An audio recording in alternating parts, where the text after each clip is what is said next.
We know that all our houses, 80% of our houses in Nigeria are mud houses. Like I told you earlier on that when I saw it was devastating and it was widespread. So you can't even make any impact. All the states along the Benue Valley have always been vulnerable to flooding. And usually it is as a result of the discharge of water from the Lagdo Dam in the Republic of Cameroon that overflows and sometimes into the Kiri Dam in Adamawa State, and they discharge and reach a very critical level, and because of the low channel capacity of River Benue, it overflows and destroys properties and farm lands. So, Mr. President, I think that for the purpose of those states along the Benue River Valley, a dredging of River Benue would definitely provide a very lasting solution. Mr. President, this is appropriation period. I strongly submit the Committee on Agriculture alongside with that of Humanitarian Affairs need to consider a very whopping appropriation to see how we can have a social intervention program to assist our local farmers who lost their yield because of this flood disaster. The issue of flooding in this country is a seasonal something. It's something that we always experience year in, year out.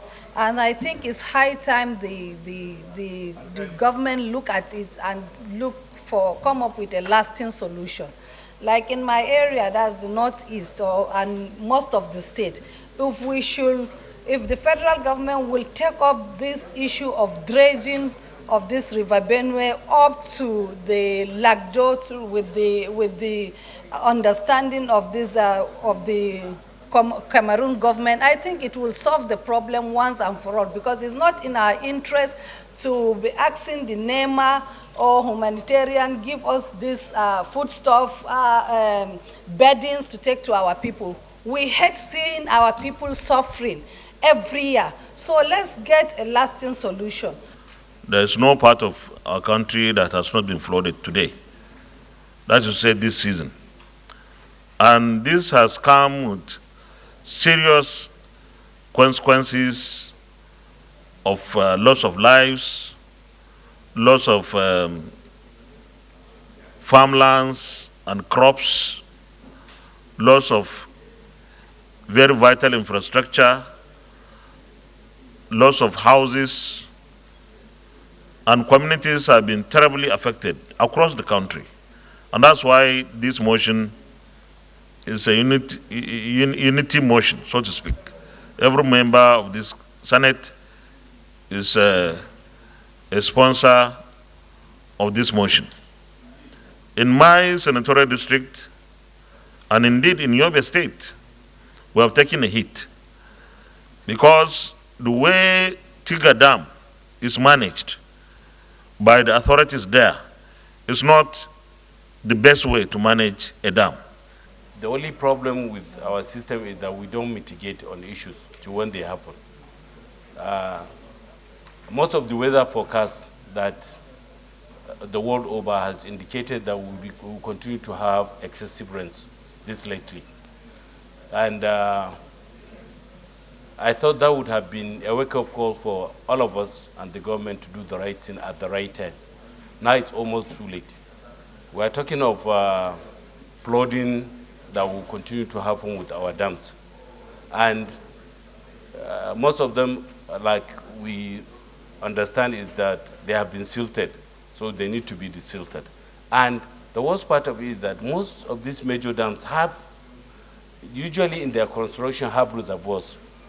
The reservoir was meant to, if there is an excessive rain and there is flooding, it's for them to open so that we can drain it out. Like what happened in Tiga. It's not that there was flooding initially, but because the dam was full and the edge has to be open for the water to go, that was the same water that ran into the community and overrun them. River Niger took its source from Mali, and it passed through Niger Republic to Nigeria. And if you look at River Benue, it has a link with Cameroon. So there are 4 countries involved. So my own view is that the 4 countries should come together and work out a flowing strategy, so that when it's flowing from Mali to Niger Republic, by the time it gets to Nigeria, it should have been properly managed. But because there are no links within these 4 countries, that is why you have this flood everywhere. And Nigeria is at the receiving end. If you look at Lokoja, where River Benue and River Niger meets, the confluence town, you will see that the flood extends to more than 30 kilometers. My distinguished colleagues, I join my colleagues to express the pain citizens in this country are suffering from the current flooding and what has always happened year in, year out. But I particularly want to register that the pain in my senatorial district, from Moro local government to Patigi to Edu, is better imagined than experienced. While I associate myself with the long-term solutions as articulated here today, I still think that an immediate solution to help our people will be very, very useful. I therefore urge us all to make NEMA to try to come to the aid of our people, because the suffering is too much. You may not be surprised if this repeats itself next year. Now what do?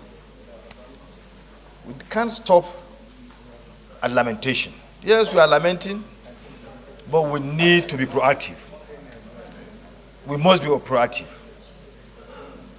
The effect of climate change is here with us. Nobody knows when it's going to stop. It might continue to go on and on and on and on. Therefore, we must take measures to make sure that we are able to deal with this reality. It's a reality. We cannot run away from it. What are we doing in our budgetary system to find solutions to these problems? A lot has been said about the silting dams, creating or expanding our waterways and so on and so forth. Are we taking action to make sure that happens? So we should begin to look at ways and means of making sure whatever happens in the future is contained.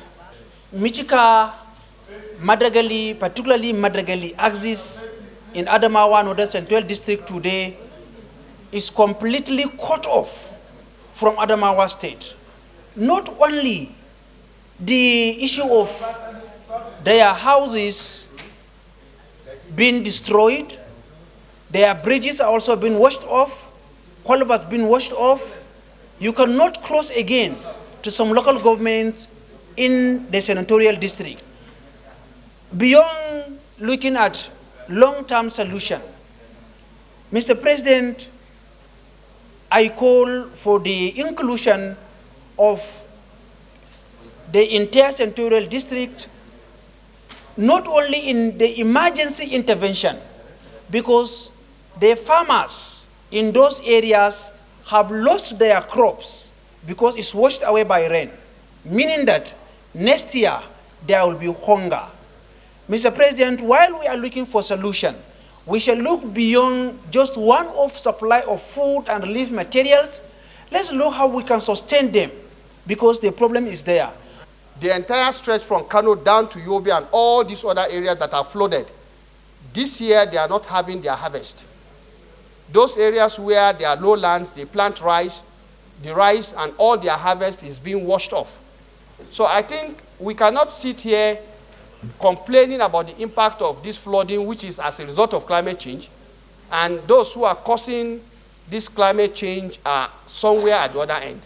So I think I want us to really look at this issue.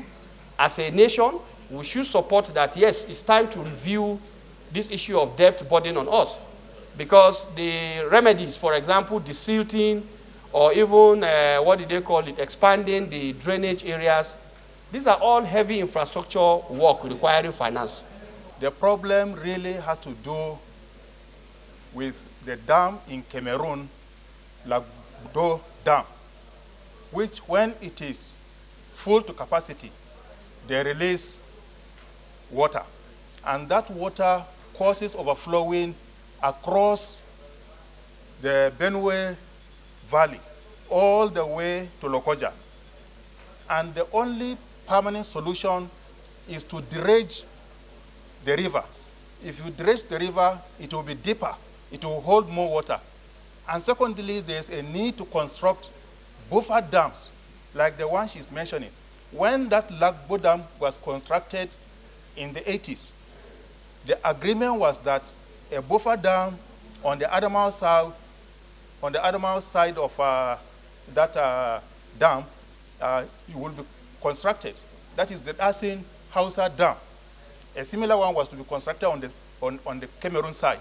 You know, without those buffer dams, every time there is release of water from Lagbo Dam, even from Kiri Dam in Adamawa State, the Benue River will be overflowing. It happened in 2012. The damage was too much, and it is happening again this year. Over the weekend, I went home, I took a boat ride to some of the communities in my constituency affected by this flooding. It is heart-rending. You will find villages totally submerged. You will find school infrastructure submerged. You know? So it is something that, like my colleague said, it is not a question of just bring relief materials. We need to solve the problem. The death of about 100 persons and displays of thousands of persons, including women and children. Also aware that flooding washed away bridges, roads, farmland, and over 150 houses resident in the affected local government area at Ringing Emirate, Kazaure Emirate, Gumal Emirate, Dutse Emirate, and Hadeja Emirate of Jigawa State. Observe that the victim of disaster now take shelter in poorly organized centers like school buildings, not affected by the flood. Worry that the major part of the affected local government area are still submerged with state emergency response agency not being able to handle the disaster alone. Concerned that the urgent medical and humanitarian assistance are not deployed to the affected victim, a major health challenge may result from the disaster. Accordingly resolved as follows: direct the NEMA to coordinate with the State Emergency Management Agency, especially in Jigawa State, with a view to urgently provide humanitarian assistance to affected flood ravaged area of the country. Number two, urge the relevant agency to provide timely early warning to flood-prone area with a view of forestalling the loss of lives and property. I so move, Mr. President. Our Committee on Special Duties will have to engage with NEMA, the committee that deals with the humanitarian ministry would have to sit with NEMA. Every part of Nigeria needs some support. It's not only Jigawa State, all over. We look at, and we're going to expand the prayers here because we have to include other states. And NEMA, unfortunately, this time is going to be tasked. If there is anything we can do to enhance the capacity of NEMA, we need to do that because this is a season that they have to provide so much for the people that are affected.